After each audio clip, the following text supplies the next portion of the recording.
Did you know that Earth has two North Poles? There's the geographic North Pole, which never changes, and there's the magnetic North Pole, which is always on the move. And right now, it's moving faster than usual. Over the last 150 years, the magnetic North Pole has casually wandered 685 miles across northern Canada. But right now, it's racing 25 miles a year to the northwest.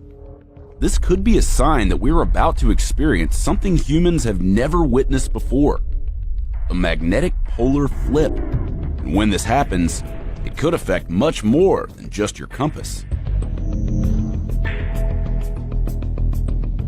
Right now on the surface of the planet, it looks like it's just a bar magnet, right? Our compasses are just pointing toward one pole at a time, because there's a dominant two-pole dipole system. But sometimes, Earth doesn't always just have a single magnetic north and south pole. Evidence suggests that for hundreds to thousands of years at a time, our planet has had 4, 6, and even 8 poles at a time. This is what has happened when the magnetic poles flipped in the past. And when it happens again, it won't be good news for humans. Now you might think that 8 poles must be better than 2, but the reality is that multiple magnetic fields would fight each other. This could weaken Earth's protective magnetic field by up to 90% during a polar flip. Earth's magnetic field is what shields us from harmful space radiation, which can damage cells, cause cancer, and fry electronic circuits and electrical grids. With a weaker field in place, some scientists think this could expose planes to higher levels of radiation, making flights less safe. This could also disrupt the internal compass in many animals, which use the magnetic field for navigation. Even more extreme, it could make certain places on the planet too dangerous to live. But what exactly will take place on the surface is less clear than what will undoubtedly happen in space.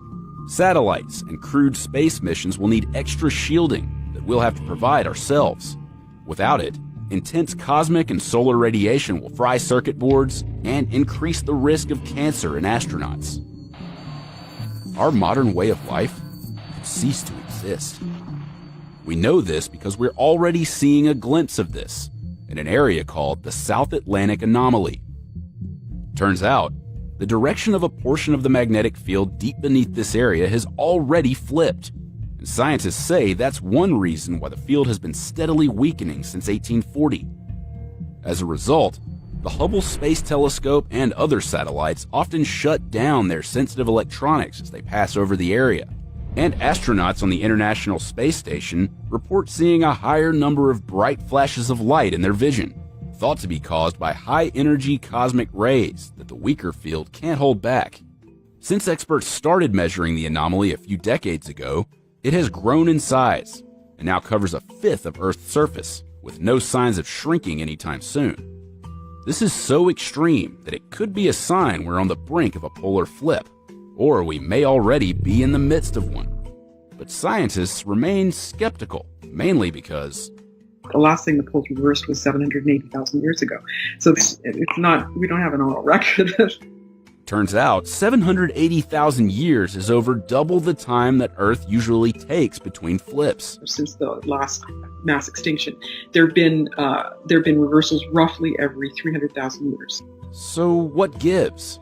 Well, scientists haven't figured it out yet. It's unnerving to think that our modern way of life, banking, the stock exchange, missile tracking, GPS, relies on the outcome of something we can neither predict nor control. One study went so far as to estimate that a single giant solar storm today could cost the U.S. up to $41.5 billion a day in damages. And that's with the Earth's magnetic field at its current strength. It's frightening to even imagine the devastation a storm would bring to an Earth with a magnetic field only 10% as strong as it is now. We may not be able to stop a polar flip, but we can at least start to take measures to minimize the damage. The first step? Figure out what's going on with this wacky field. On the hunt are the European Space Agency's swarm satellites that are currently collecting the most precise data on the strength of Earth's magnetic field. Right now, they could be our greatest hope for solving this riddle.